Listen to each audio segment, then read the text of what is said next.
এইসব বিক্রি করে কি করছি জানো? তোমার কাবিনের 5 লাখ টাকা জোগাড় করছি।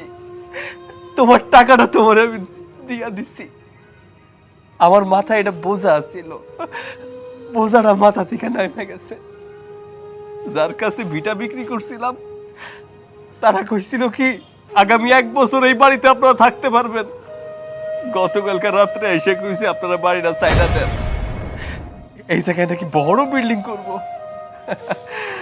আমরা তো মাটির মানুষ, মাটির ঘরে থাকা মানুষ, বিল্ডিং বাড়ি আমরা কেমনে থাকবো? তাই চলে যাইতেছি। কই যাইবেন এখন? জানি না তো, তাই এইটা জানি চিরজীবনের জন্য এই গ্রাম ছেড়ে চলে যাইতেছি। আর থাকবো কিসের জন্য? ভিটা মাটি বলতেই তো কিছু নাই, সব শেষ হয়ে গেছে। আমি এই জায়গায় কেন আইছি জানো? তোমার মুখটা শেষবারের মতো দেখার লেগা। জানি সাইরা দেওয়া বউয়ের মুখ দেখতে হয় না। আমি তো তোমার ভালোবাসা বিয়ে করছিলাম, এর জন্য তোমার মুখটা দেওয়ার জন্য আমার পরানটা চটপট করতেছিল।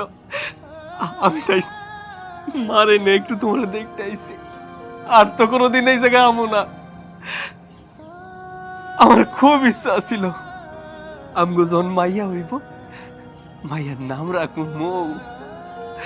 জানো মিতু, তুমি যখন আমার নাম ধরে ডাকো না, আমার বুকটা বইরা যায়। আমার একটা রিকোয়েস্ট রাখবা?